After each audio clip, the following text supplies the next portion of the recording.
Listen to that beat. Oh, yeah. It's so mellow. I can just sit here and listen to it. Why are we doing a show? Why can't we just listen to this sick beat? I think we just might Alright. feel the rhythm. Feel the rhyme. Here we go. It's podcast time. Oh, yeah. Oh, yeah. Well, ladies and gentlemen, today is the long-awaited Eric Zane interview. We've been teasing it for some time. Since before we had a podcast, even. Yeah, pretty... actually. But here we are. Here we are. He said yes, which was our, if you remember, our first lesson in entrepreneurship. Shoot your shot. Shoot your shot. So, what you're about to hear in the first few minutes of this podcast is us struggling mightily. We actually made an appearance on the Eric Zane show. Well, not us. Our voices made an appearance 2 weeks ago. 2 weeks. 2 weeks ago. Oh, yeah. You got chill with the Kool-Aid man. Oh, he is over there. Anyways, we made an appearance on the Eric Zane show, and he was, in a word, merciless. Just destroyed us. Trashed. But it was an experience for sure. And one of the things he pointed out, one of our major flaws, was the lack of a superior recording device. Lack of any microphones at all. Yeah, no, we didn't have any microphones. So he really trashed us for that, but that was fair. So in an attempt to impress Eric Zane, we actually picked up a few new microphones. We figured we'd show him our improvement, that we heeded his advice, and that we were ready to move on and be the best we can be. But of course, as is wont to happen, only 2 of our 3 mics were working properly. So in the first few minutes here, we ask that you struggle through this with us as we listen to very poor audio. The very best we can be. So folks, hope you enjoy the interview. Let's get started.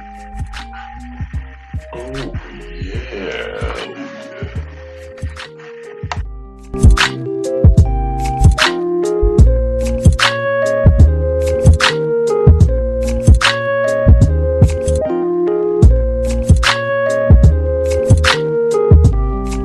Eric Zane, welcome to the show. Thank you for inviting me, guys. How are you? Fantastic. Still recovering from our bashing on the radio. Oh yeah, that was a pretty good bashing for the first time, I must say. I enjoyed that. We had to take that. It was important. It's part of your development. So you're a tough love. That's good. Yes. Now, as we sit here, we have microphones, and you didn't. What did you do before? Because it sounded like you were in a bathroom, just using the speaker on the computer. Not much more than that. Well, I'm glad you invested in microphones because that is key. Because I was like, oh, these guys, they have got to up their game on the microphones. It gets a message out there. That's all that matters. I did actually enjoy the things that you talked about. I especially like the conversation on the episode. I listened to 2 episodes. I listened to your first one and the second one. And you had the discussion about the Grand Castle. Yep. It's not a castle. It's a big building. Spires. I mean, I like it. I like that it's there. I'm surprised.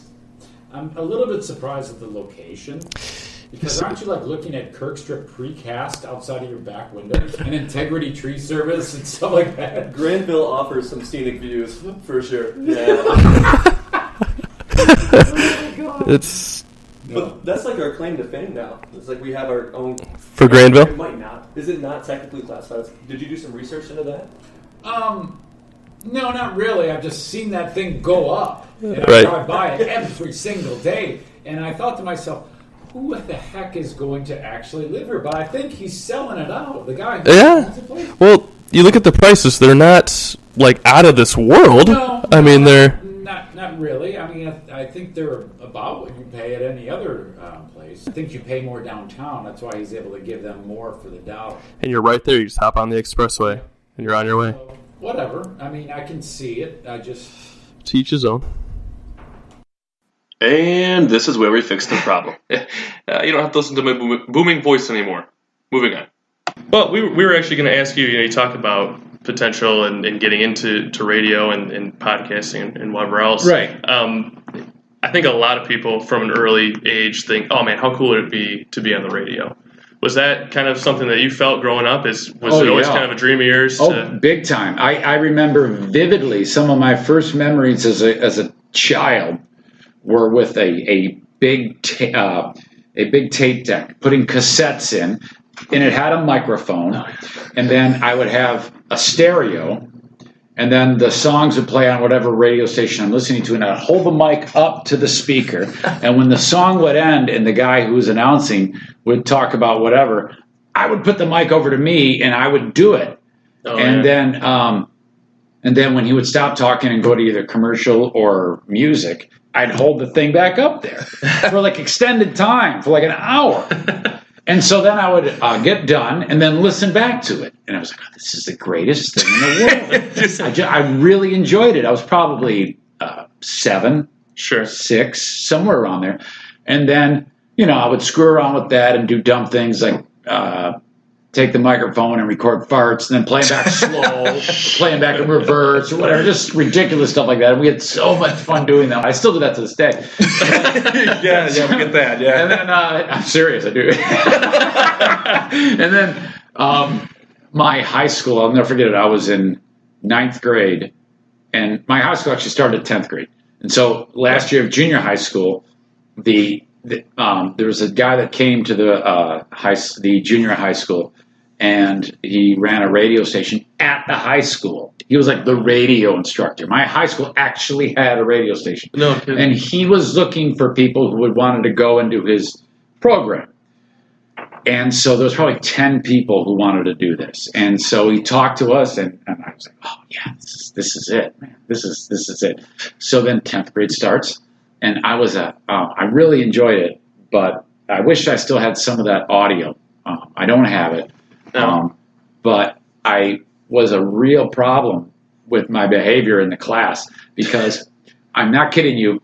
I would be on the radio because the class was, let's say, noon to 1, and so every so often you get to go on the radio. And I'm on the air, and my neighbor Glenn was also in the class with me. And we started to have fun with this whole concept of we're playing a song, and if the song stunk, in the middle of the song, this is on the radio, we would lift the needle off of the record, and Glenn would lean in his head, and I would take the record and break it on his head. Like legit. No way. Holy cow. And you would hear it go kablooey all over the room, and the pieces are in his hair. It's like chunks of record all over the place. And so this was a regular thing. So it didn't take long before, other students are like, oh man, we gotta see this. I mean, he's actually stopping the Tony Bennett album, lifting it up, saying, this sucks, and then grabs it and whammo, hits Glenn over the head. It was awesome. It was so much fun. So you were the dominant friend, clearly, and Glenn was just the... Yes, he was just... I'm just hanging out with Zane. He just got beat. I'll never forget it. He was like the kicker for the football team. He was really cool and a fun guy. But then Mr. Lampinen, he found out about this, man. Well, he had to. All those records were... Oh, yeah, there's stuff busted everywhere, and there's just pieces all over the place. People are talking. There's no music anywhere. There's nothing. So, we're out of records. How can we be out of records? Oh. So he banned me. He said, you can never come back in this room again, ever. And so I was like, I don't need that, whatever. But I felt really bad about it because I really enjoyed that. So 11th grade, I had no connection to the radio station whatsoever. And then going back into 12th grade, I wanted to do it again. So I've developed a skill over the years of when I do something terrible, of apologizing. I can imagine you use that quite often. Yes, it has happened many, many times. So I went to Mr. Lampin and I said, look, I really want to do this. I'm really sorry about this. I'll be a model citizen. And I was. I didn't have any more trouble for the rest of my senior year, and I stayed in the radio station. And then the rest was it. I mean, that was like history. I kind of since then. So I was very lucky to have that radio station. Yeah. It kind of fed that need, you know. Well, from 6-year-old Zane tooting farts into his $5 recording set to right. So you've been training for this. Essentially, yes. and I think when you combine radio with, I've been told I don't have fear, but I think that's stupidity, and the willingness to do these dumb things. In terms of, hey, I need some attention. I got to do something funny. Something's got to happen. You combine all those things, and you can do this. That's how anybody can do this. Right. So that brings me into an interesting question about your specific style, because it's a pretty unique way of communicating over the radio. Just listening to the segment that you did about us, how would you describe that? Not quite sure. I guess. I mean, you're kind of a jerk. Just say it. Come on. And that's your thing, you know. I mean, sometimes you just got to say it. It's just in as few words as possible. You need to paint quickly and clearly a picture. So if I go on the air and it takes me 3 minutes to politely say the current state of your show, I'm going to lose people. But if I waste just 1 second and say, these guys suck so bad, it's funny, it's ridiculous. They also know it's tongue in cheek, and it's because you're new. And I don't say that. I don't want to hurt anybody, but you admit it. You're green as heck in this. You know that, but you're better now than when you first did it. If you were to listen to, 5 podcasts in compared to 1, you're like, oh, well, this is much easier to listen to. You're improving. You're getting better. I listened to the first 1 or 2, so of course it's going to stink, which is completely unfair. But at the same time, I'm going to try to make somebody laugh by what's going on. And I'm trying to also build a dynamic and a story at the same time. And you were part of it. You were presented as part of it. And you probably will make another appearance again when I play bits and pieces of this. But it's kind of the way it goes. It's publicity. I'm talking about you. I'm talking about what you're doing, what your podcast is called, where people can find it. That's awesome. Any press is good press, right? Yeah, exactly. So, for the most part. So you described your style as tongue in cheek. Is that a pretty good way to represent that? Huge grain of salt. I mean well, and I think you're getting super forthright, Eric, right now. But there are times when I'm like, okay, I'm going to be snarky idiot, Eric, and try to make people laugh. And in the same time, trying to temper that from being outright, blatantly mean. I don't want to do that, and it doesn't manifest nearly as much these days as it used to. I'm going to be 50 in a year and a half. I say what I mean, and I mean what I say in as short a time as possible. But I have learned something as time has passed, and so I think that there has to be a kind of like a reason for what it is, what I'm doing, without just coming out and saying something really, really, really god-awful, unless it's someone who absolutely deserves it, who's just an idiot themselves. Then I'll be as mean as possible to the person who hurts an animal or a kid or something like that. Different. Well-deserved. So there you go. That's basically it. Tough love. Kind of, yeah. Because once we established that, hey, we're going to be doing this,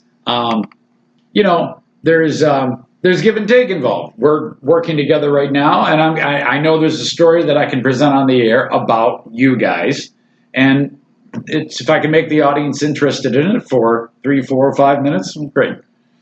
Awesome. Yeah. Well, we're growing your fan base by maybe 5 people. That is, at this stage, that is not anything to laugh at, and I'm not just saying that. I have gotten to a point right now on BBL where when I hear that my daughter says, hey, I think I got you 1 listener today, that's massive. Because in what I am doing, I am literally one at a time, trying to impress people one at a time. And if I can capture 1 or 2 people, and then I can give them a positive experience for what they're listening to, they're going to tell somebody. And over time, it's going to spread. It absolutely, and I've seen it right now. For a time during this last 3 years, I thought I wasn't going to see it. But lately, especially, I've really been hearing people say, yeah, I'm getting on board. It's taken longer than I would have liked, but it's going very well. So.